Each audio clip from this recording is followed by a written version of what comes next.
guys, I'm going to sit because I have gout and it's killing me. My left ankle. So it's like, golly. It goes away.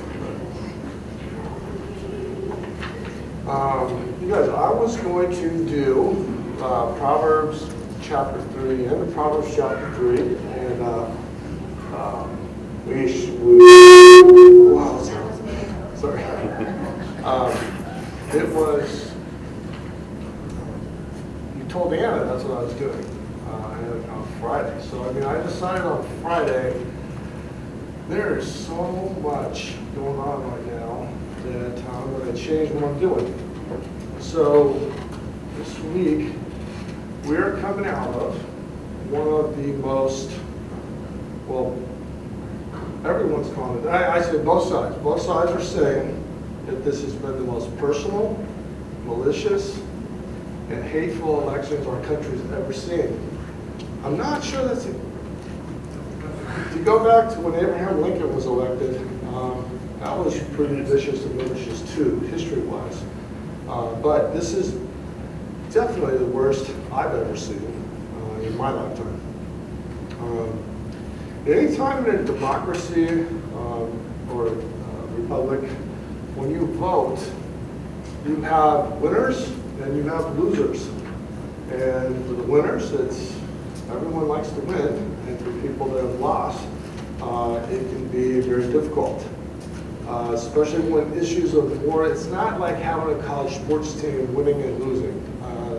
To a lot of people, this represents some very real fears and some very real, what they hope for will be, what will come out of this will be great stuff. But I've read stories of families that no longer speak to each other because of the election. I have a friend whose siblings won't speak to each other anymore. There's 4 of them, 2 each way. These 2 will talk to each other, these 2 will talk to each other. The 4 will not go to family get-togethers together anymore. All 4 talk to the parents, but the parents tell each one about the other ones, but that's as much communication as there is now. You guys, the venom on Facebook is overwhelming to me. And by the way, if I blocked any of you, I'm sorry. I didn't mean to. I was trying to hide comments from some people, and by mistake, I think I blocked people. Well, I figured that out. I just can't, it was more than I could take. I can't take the negativity, I can't take the personal attacks, I can't take the callous and caustic comments, and not to mention all the wild conspiracy stuff. Just like after a while, you're like, oh, come on, really? But I saw at least 10, probably a lot more than that, but I know 10 comments that said, if you are voting for Clinton, or if you are voting for Trump, please unfriend me now. And I'm thinking to myself, what, are we like 10 years old? Really, we can't, I mean, what is that about? I had a high school friend, I mean, going way back. He sends me a message after he posts stuff on my page that if I don't vote for Trump, I support partial birth abortion. Really? Interesting. So I just thought, what in the world? Now that we are post-election, I thought it might slow down. But now we have almost as much doom and gloom, despairing negativity on the one side, and smug, prideful gloating on the other. And it has not slowed down. It's just as bad as it was before the election, except now it's taking a little different tone.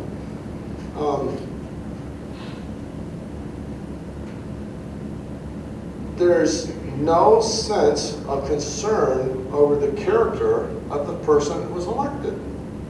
And I would say the exact same thing if the election had been flipped the other way around. I don't think anyone right now seems to have any concern over the character issues that were presented in the election. And in reality, because of that, I think it's because many people didn't vote for someone, they voted against someone. So you end up having a weird sense of support, if you can call it that, for the person. You can't tell that by looking at social media and the news media right now, though. That's the problem, right? I think that's the reality, but that's not what we see. What I see is a lot of rejoicing that one person lost. It's not that my person won. The rejoicing is this person lost, and I'm going to take great joy in that. And then it's rubbing it in the face of those that voted for the losing candidate and post calling them un-American, pinko communists, which again I thought, really? The losing side is calling everyone that voted for Trump a misogynist racist. That's a non sequitur. That is just not, that's not true. I mean, just because you voted for, if you voted for a set of values, you voted for religious liberty, and you voted for economic issues, the choice is, well, you would go this direction. If those are your driving factors, that's where you're going to go. And I get that. Recently, Christian author and speaker Beth Moore, she tweeted, see, I spend too much time on social media. She tweeted, "My deep hope for the church is that many of us will now go into recovery and break our fierce addiction to the vitriol we've used like Vicodin."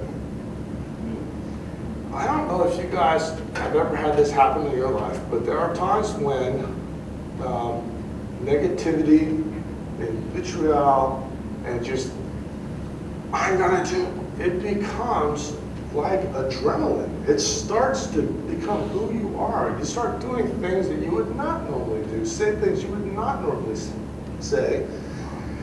And the big problem with social media and with email is people say things they would never say in person.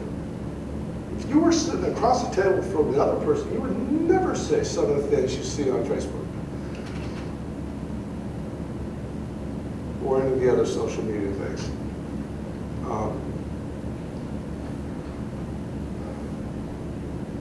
And I can tell you, I know some very good people that I trust that voted for Clinton, and I know some very good people that I trust that voted for Trump.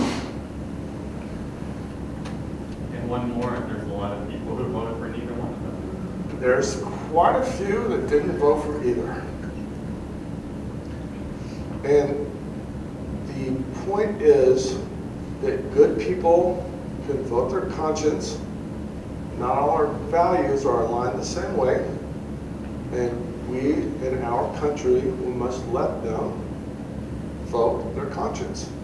So it brings me to my first point today.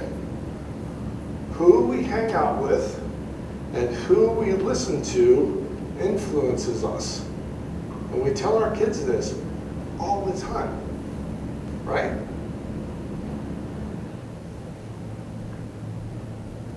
We have to be discerning about what we put into our minds and what we let ourselves dwell on. Here I was just thinking of Philippians 4:8, where Paul says, "Finally, brothers and sisters, whatever is true, whatever is noble, whatever is right, whatever is pure, whatever is lovely, whatever is admirable, if anything is excellent or praiseworthy, think about such things." Now, does that sound like your Facebook feed? Does that sound like what you read on like Breitbart News or Fox News or CNN or NBC? I don't think so, right? And we can become so consumed with getting this stuff and putting it in our heads that we get this idea that that's what everybody thinks, when it's just not true. So with the media, we ought to be careful about what and about how much we allow ourselves to be immersed in. And with Facebook and media posting, just stop it. Stop all the ugly posts. For or against, just stop. It's like, stop trying to win arguments. Like anyone's ever won an argument on Facebook. Again, this is something I've talked to my kids about, right? Stop it. I mean, it's weird. It's like, okay, with issues that are not adult, it's easy for us to say, stop it. But when we're talking about an issue that's an adult issue, we do the same thing. Drives me bonkers. And I let myself get sucked into it. That's why I finally had to hide stuff. I just did. I had to hide it. I couldn't even read it anymore.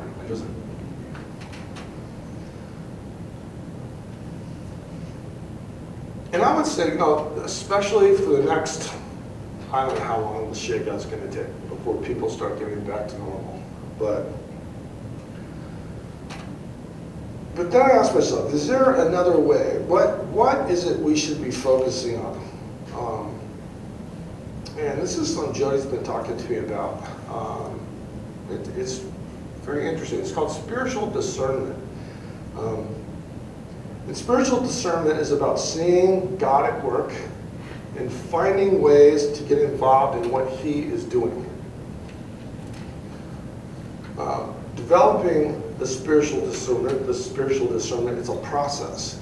It's a process of going on the one side, it's like you're somewhat blind. Very difficult for you to see. It's hard to see God at work anywhere, right? And then kind of in the middle stages, you're able to see God at work, and I actually think a lot of people in church are like this. We're able to see God at work, but we're only able to see God at work in certain places. Lots of places, it's like we either can't see it, we think God doesn't care, or we just don't think He's engaged in that process somehow, right?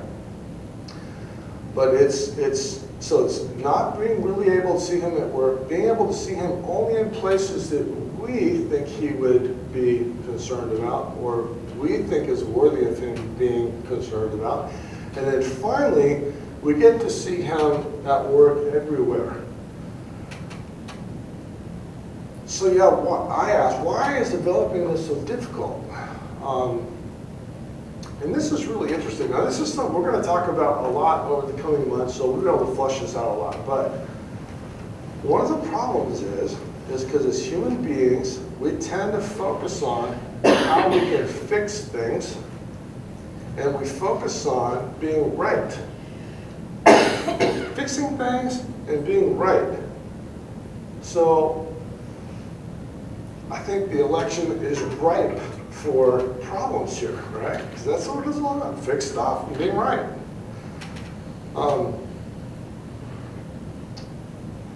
So the idea of spiritual discernment and the idea of what humans are good at, which is focusing on fixing things and being right, they're very different.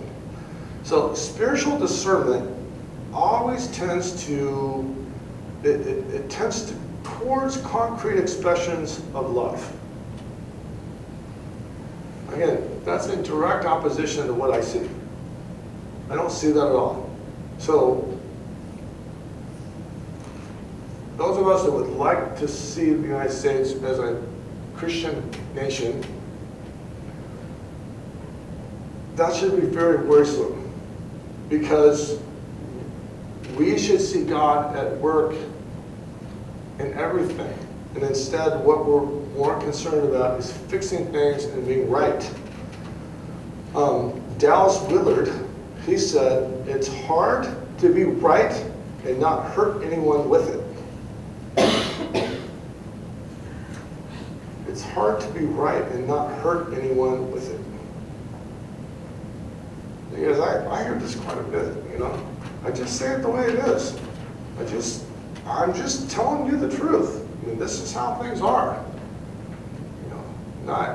any worry about crushing the other people in the family or crushing your friends. It's just, I'm right, and this is the way it is. So how do we start to develop this spiritual discernment? What's at the very, very beginning? Because this is a pretty long process. So what's at the very, very beginning? Okay, the first step is to admit we don't see very well. In fact, we're kind of blind in a lot of ways.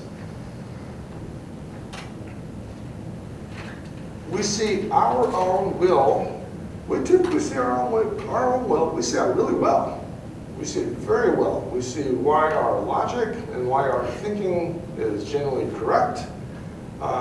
We have a very hard time seeing God at work and knowing how it is we can get on board with what God seems to be doing. We can let what's going on inside of us blind us in such a way that we don't see God at work in and around us. And I know we've talked about this in other lessons that we've done, but we need to work on our own self-awareness. Self-awareness, I like this. Self-awareness, I didn't write this, okay? Self-awareness is about taking responsibility for ourselves and what is driving our feelings and behaviors. It involves the courage to acknowledge them, understand them, and then deal with them. So a big part of that, I mean, dealing with all this down the road a bit, a big part of it is just, this is what's going on inside of me. This is the way I'm feeling right now. This is why my behaviors are coming from what I feel, right? So acknowledging this is how I feel and this is what I'm dealing with is the very first step. So to work on our spiritual discernment, we have to admit we don't see very well, and we have to ask God to help us see Him at work. And like I said, this is something we're going to be talking about more in the months to come. And this last section, which it could be it's tough. I just thought, I have some thoughts on how we should act in this post-season time. It's actually, I think, ways we should probably be acting all the time, but I think it's especially pertinent right now. These are things, a lot of these things are things Jesus Himself said. So the first one is to love God with all your heart, with all your soul, and with all your mind.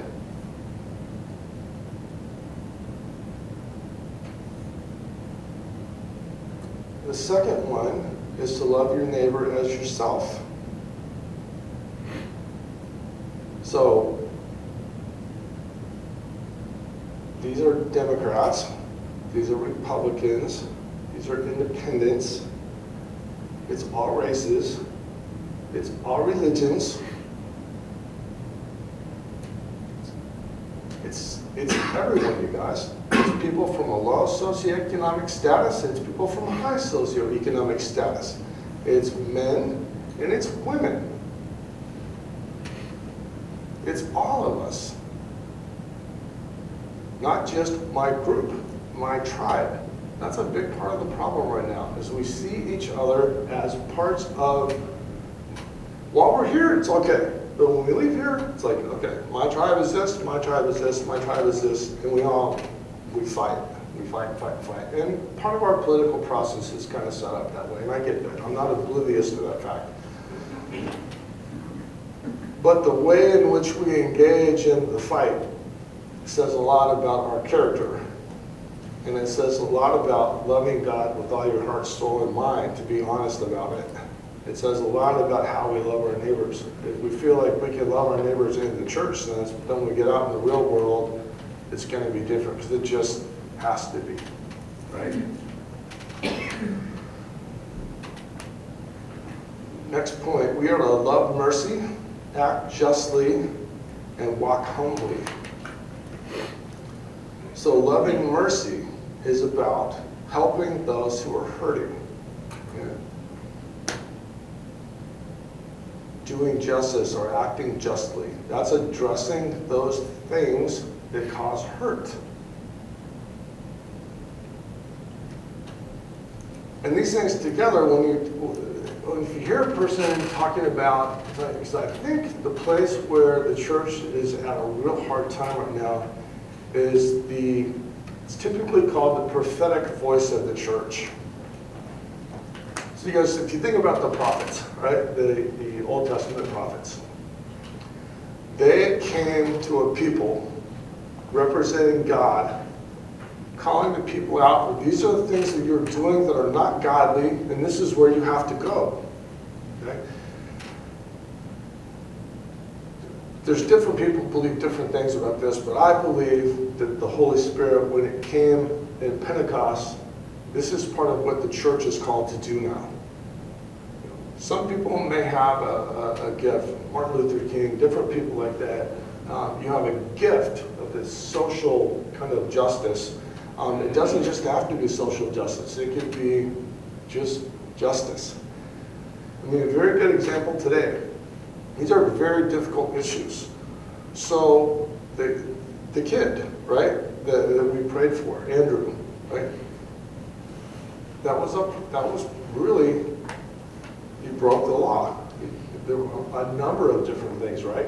A number of different things he did resulted in the death of the other child. So, what's just? Right? Is it just for him to go to prison?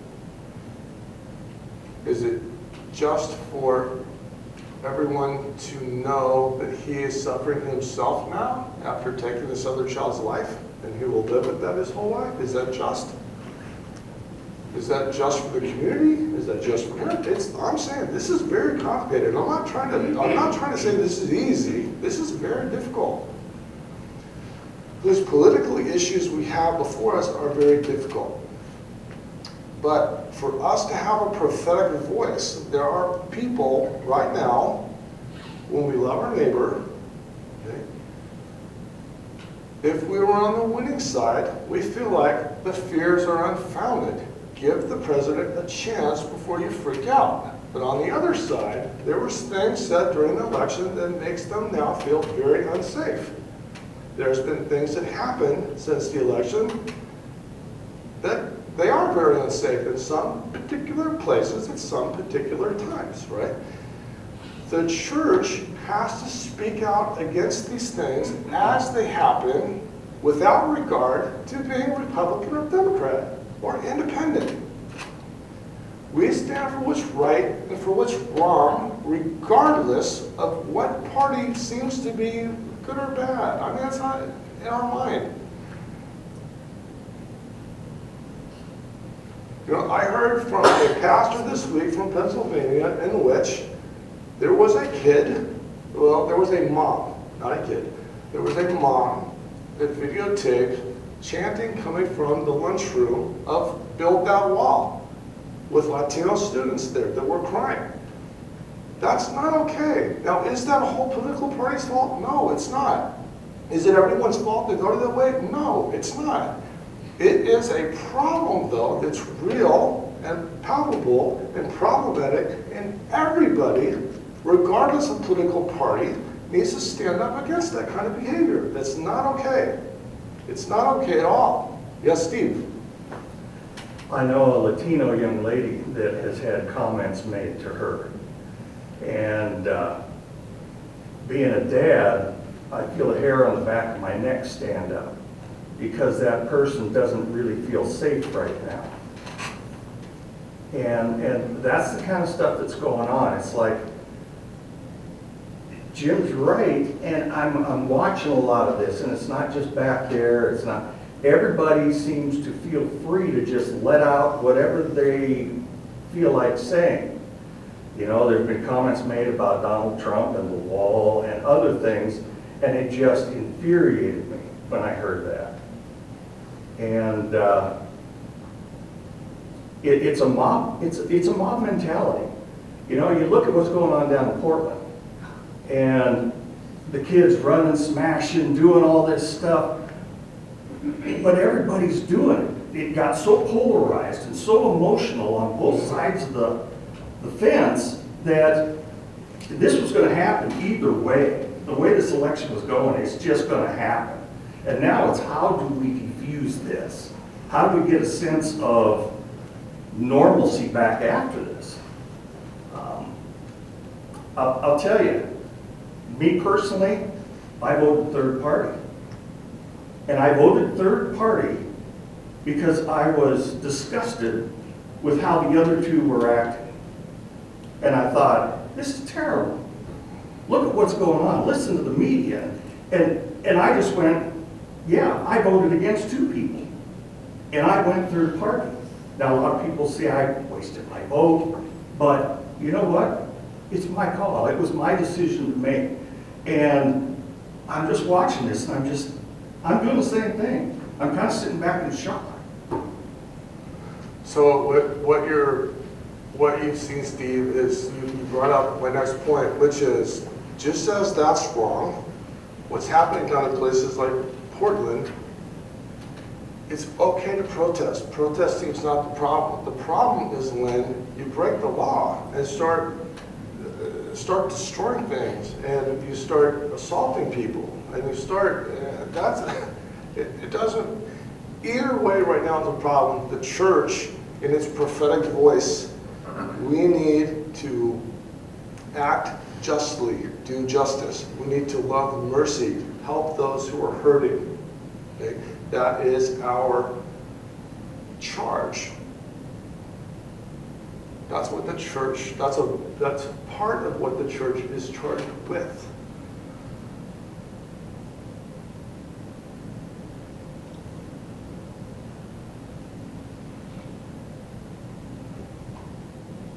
Another thing, and this is difficult, we are to pray for each other.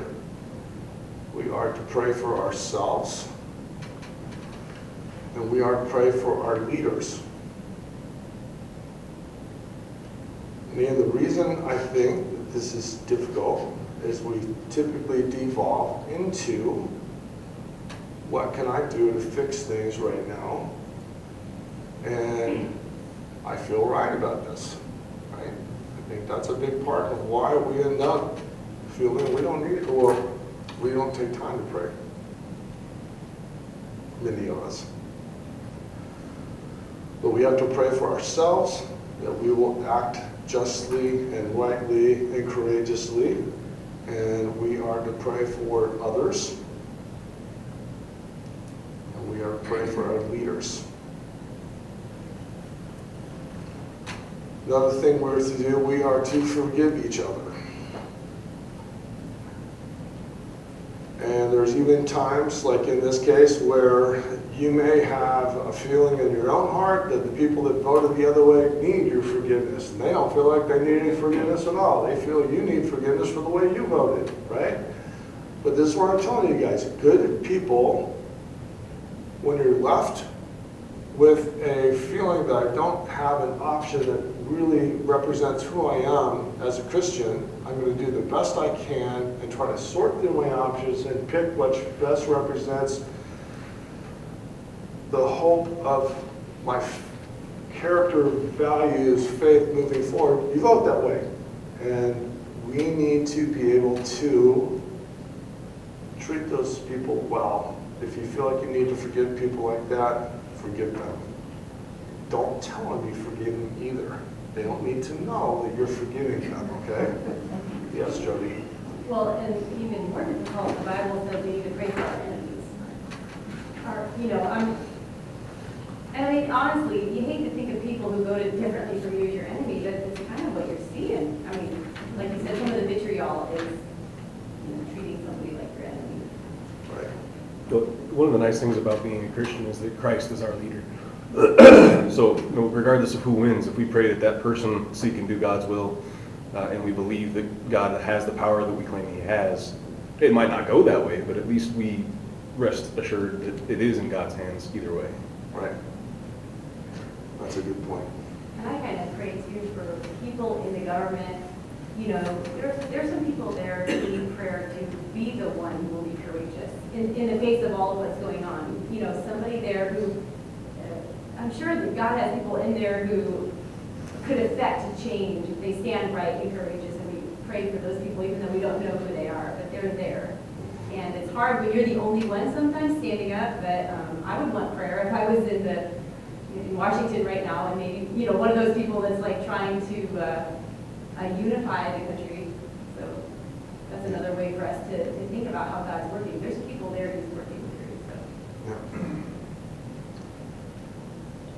The next point, Jody kind of hit it right there. We are to love our enemies and pray for them too.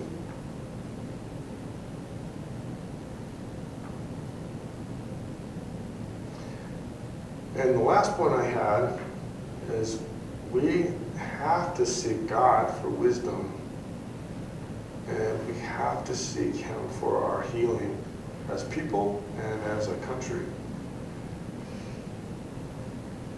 And we got to get past all this stuff, and especially as the church, we need to get past this stuff and pull together and really seek to become His voice in the culture. Not allow your Facebook feed and your Twitter feed and your Snapchat feed or whatever else, don't allow that to become so fixed into you that you think your friends represent, or your Facebook feed represents the whole country, right? All people.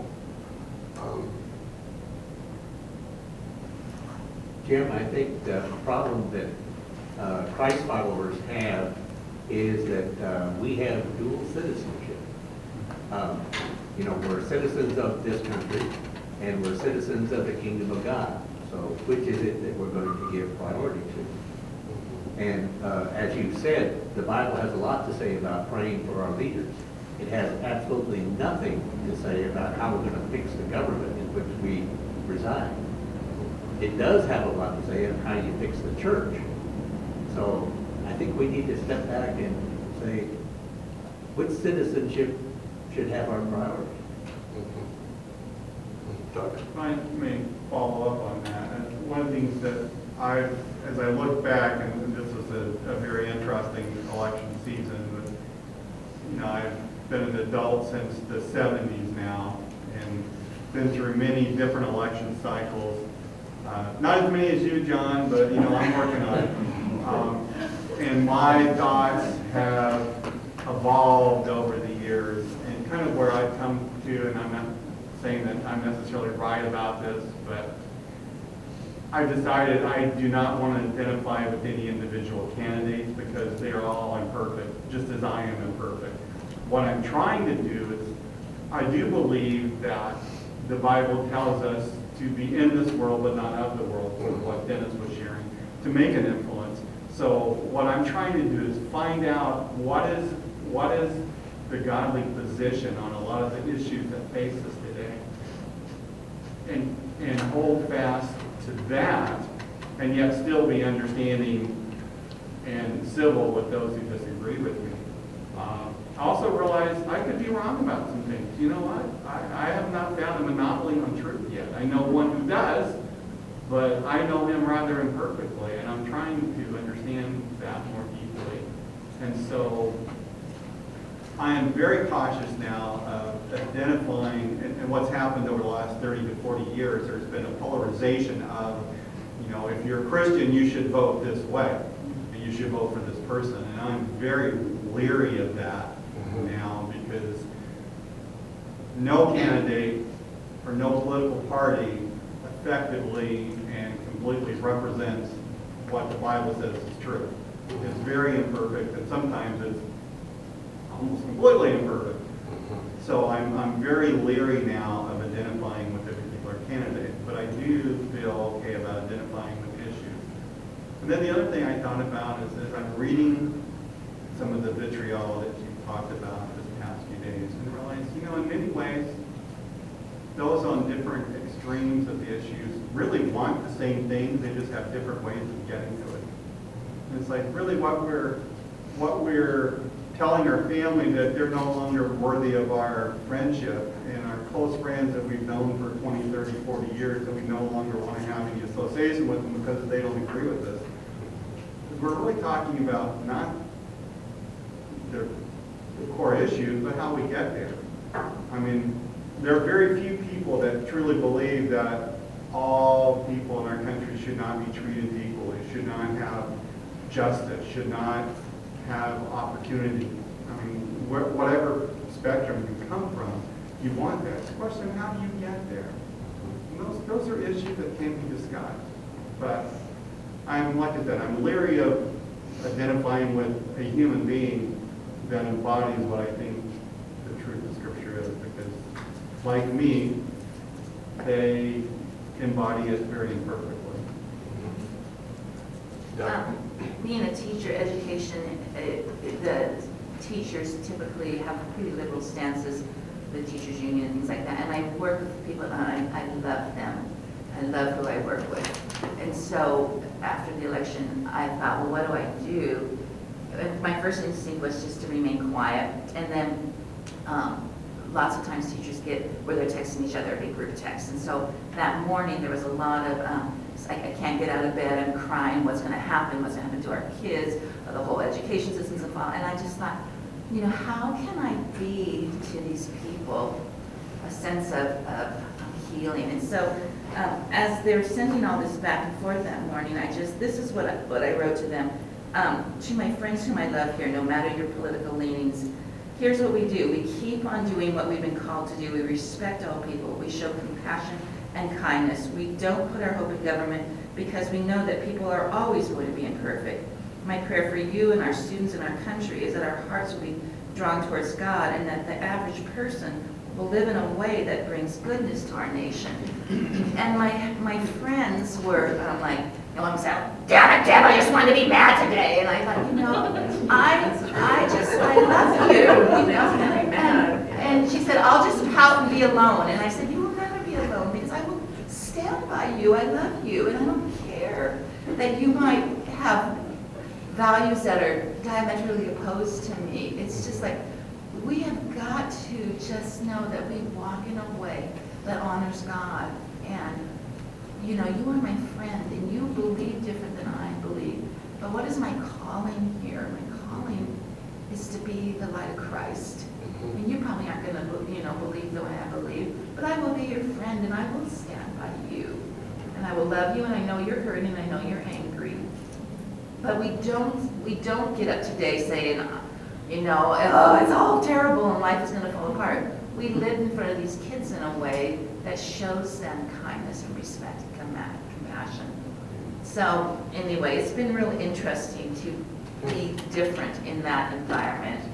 I mean, it's very vocal of how people typically, and I've been a little shocked too about people who I know love God and identify themselves as Christians, who still have felt very much like, what's the world going to come to, you know, and you know, it's hard right now, especially people who identify as Christians who are saying some things like that we are just despairing. You can't be despairing if you walk with Jesus, because you can't put your hope in people. Right. Anyway, Yeah. that's my 2 cents. Nice text. Well, it's just, it's interesting, you know, and after I did that, boy, everything shut down, nobody else was saying. Because I didn't shut the whole conversation down, it shut down. Perhaps God made to shut that whole thing Yeah, Rock. You know, it was just really, it's been interesting for me, and I always want to say that I'm really thankful for my wife. Because I think about 4 years ago, we started saying, you know what, you know, I can see some problems with Facebook, and I'm gonna need to remove myself from it. And so I was like, okay, you know, yeah, I thought it was weird. I thought it was really weird. Okay, I thought it was weird. Okay, and so that was kind of like before the Robbie Obama, you know, campaign, and where I remember myself being really involved, you know, mentally and vocally in that process back then. And wow, I'm so grateful because I decided after realizing how, going through that process, how wrapped up I was in it, that I would follow the lead of my wife. And I still have a Facebook account And there's a few in here that have asked to be friends, and I realize it, but I go, oh, wow, it's been a few months and I see someone asking me to be a friend. And I just removed the social media part from my life, and the freedom that has come with it is amazing. The other part of it is I hear stories from Lee's practice about family members and spouses and couples that are just being destroyed. And so the very digital age that we've talked about, how great it is that the whole world can know Jesus, is the very thing that seems to be tearing us down. Yeah, I think there's a lot of truth to that, Rob. It's funny how, I mean, I definitely, I gotta catch myself, because I get immersed in it, and it's just like, what is going on here, you know? And I'm pretty good about, you know, like that guy from high school that wrote that to me, I was like, John, whatever. Hey, what are you, crazy? You know, I mean, I'm okay with that. I mean, it didn't stick too much, but I just thought, wow, that's really crazy that you go from here to there with no, just false logic completely, you know. But anyhow, social media needs to be monitored. We need to be very careful with it, because we can, you know, the big thing is here, you guys, is that there are aspects of social media is completely filtered by who you're friends with, right? So,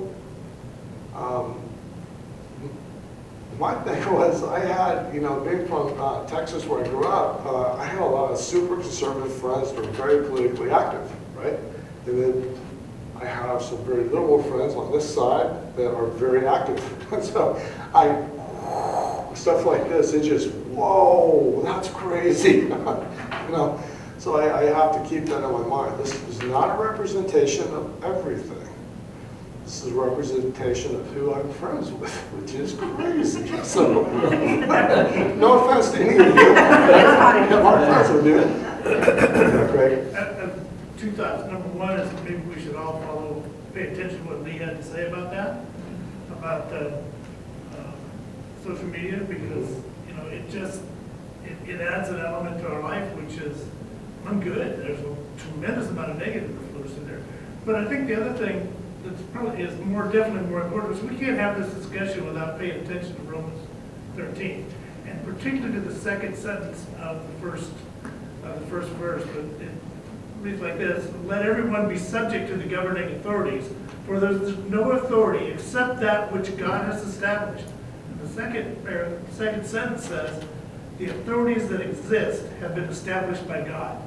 What happened on Tuesday night surprised a lot of people, and watching the media dance around and try to justify the mistakes that they made was really entertaining. But this is God's work. We talked today about, look at God's work. It says here in Scripture, this is God's work. I mean, we just got to get over the other stuff and get on with it. This is God's work. It's our government. It's there because He placed it there. The one that's there today is there because He placed it there. And I think if we go back any number of years, we've all disagreed about who ought to be living at the top of the heap here. But at the end of the day, there's some great plan going on that none of us really understand, and it's God working. It says so here. So I think that's a very hard, what Craig's talking about, it's a very hard word. Because on one hand, we're to respect those in authority. And you guys, to that end, I mean, I've always thought it was disrespectful to say Obama. I thought it was always disrespectful to say Obama. It's always disrespectful to say any number of things I can't repeat here. It's President Obama, it's President Trump, elect. Right? I always thought it was disrespectful to say Obamacare. It's the Affordable Care Act, right? Obamacare is, maybe it's become to be, it was pejorative to begin with. That's really not for us to get into, you know? So we treat those in authority with respect. We treat them within the law, what it is they're going to, how it is they're going to do their job. We must not accept things that are out of character with the representations that we believe are true of those who follow Christ. So it's not easy to just say, well, hey, they're elected, so we accept everything. No, we don't accept everything. We do not accept everything. And we don't accept things from a Democrat, and we don't accept things from a Republican, and we don't accept things from an independent.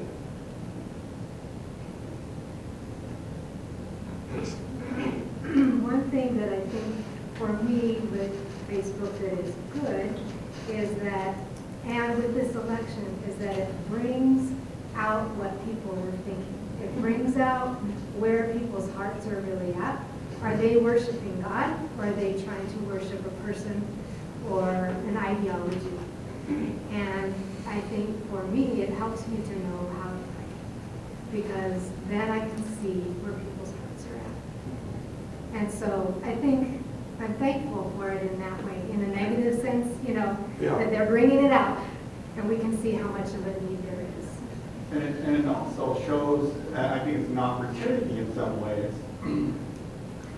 because it shows where people's hope is. People's hope is rest in human beings. And when our hope is not in a political leader, our hope is in God.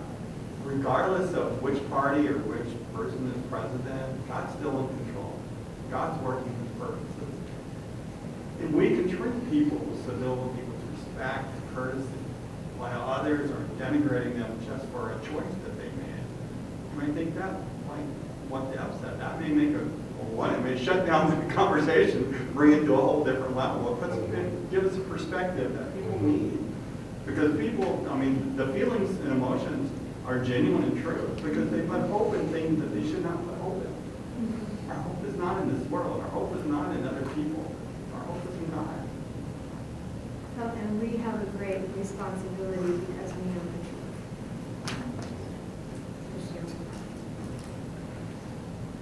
Yeah, Kim. I was going to say, I had an interesting experience. Both the boys voted. Paul has voted a couple times, but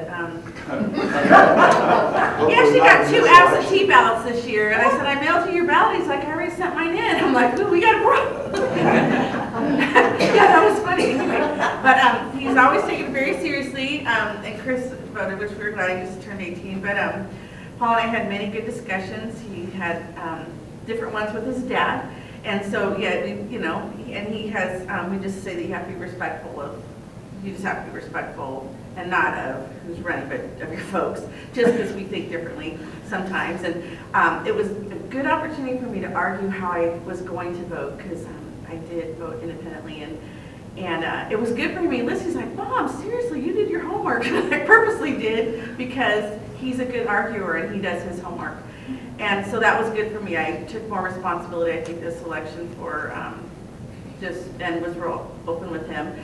So I knew the election was gonna be hard either way. And he's super busy with classes now. He's got midterms, he's got big projects due, and he totally tanked that night. He never calls me. He's like, what's gonna happen? I'm like, what do you mean what's gonna? You're gonna turn in your midterm project. You're gonna, and I just said, he's like, I can't believe this. I can't believe it. It's a good thing I can't, because he's an RA. It's a good thing I have to make good choices. And I'm like, I just let him sleep, because I thought, and the next day I said, all I can say is, because all I can tell myself is, and he's, walked away from God temporarily. And I said, all I have to tell you, and I was looking at my text, is God's in control. He loves you more than you will ever know.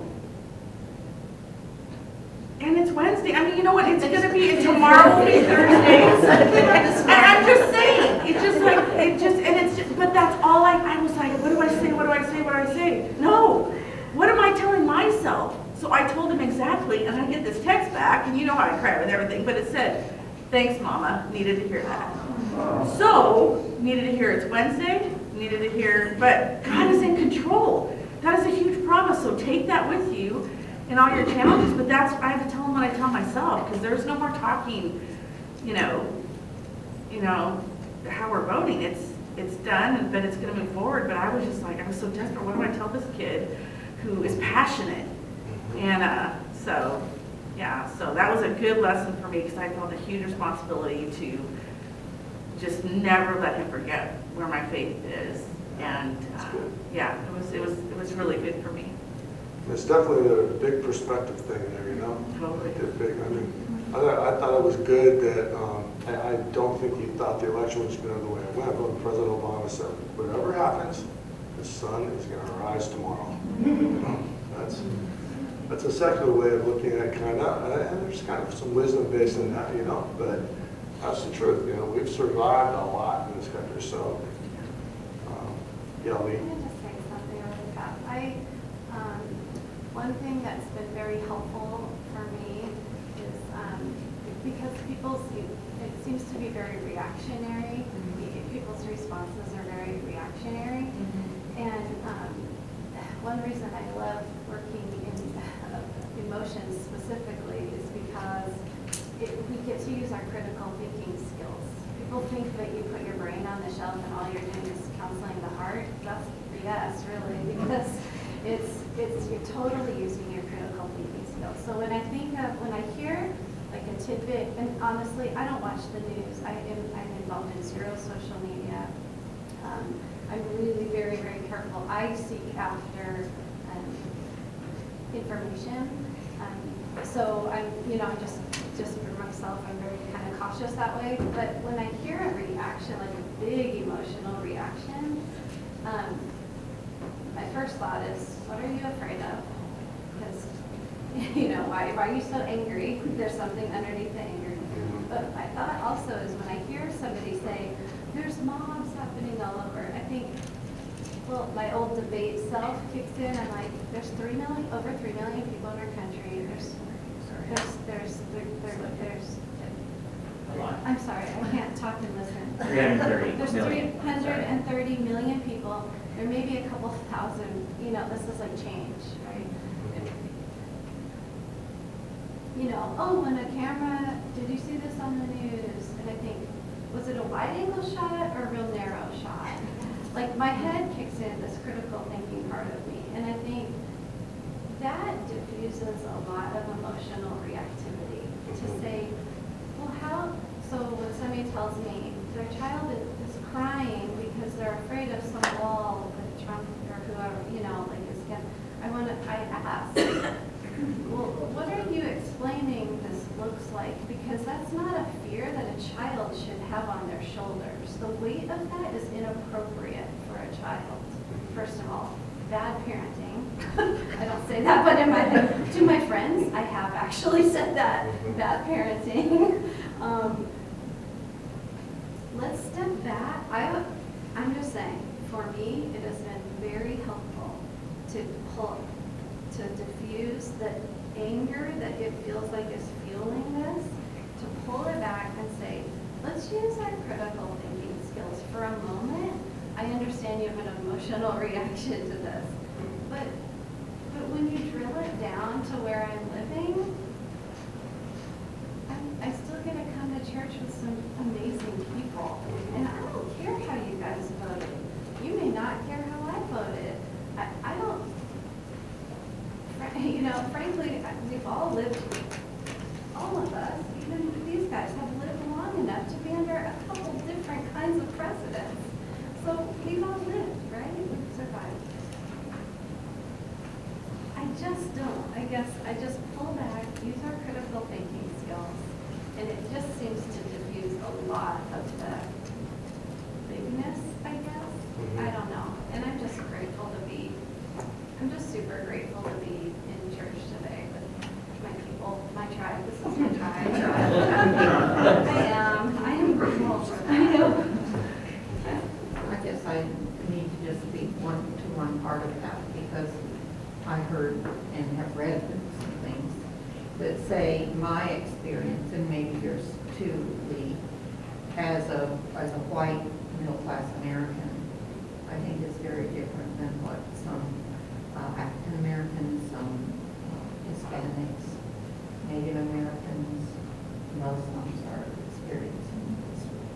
want to say, I guess I always look at the individual and say, what are you experiencing? I can't go to a whole group of people and say all of these, because not every African American in our culture is experiencing even the same. And so I just want to, I just pull back. That's all. I'm just saying that's been very helpful for me to pull back and say, what are you going through? What fears do you have? What concerns do you have? Right, I just don't want to lose the sensitivity to what their life experience Maybe. is. Well, I'm not assuming every Hispanic, and I'm talking about some specific individuals. Yeah. And I may see them, I can't assume one way or another, but I have to know, because there's evidence that many are afraid for some good reason Yes. of what they've experienced before or since the election. Yeah, I agree. It's interesting that just this morning, before I came to church, I was reading in Corinthians, and there's this one verse. Brethren, do not be children in your thinking, yet in evil be infants, but in your thinking be mature. That's good. I'm going to pass, I forgot to pass the offering basket, so you guys just, as we finish up here. I think we have some opportunities, you know, we definitely have some opportunities as a church to speak into the moral issues that are before the country right now. We need not to shrink back from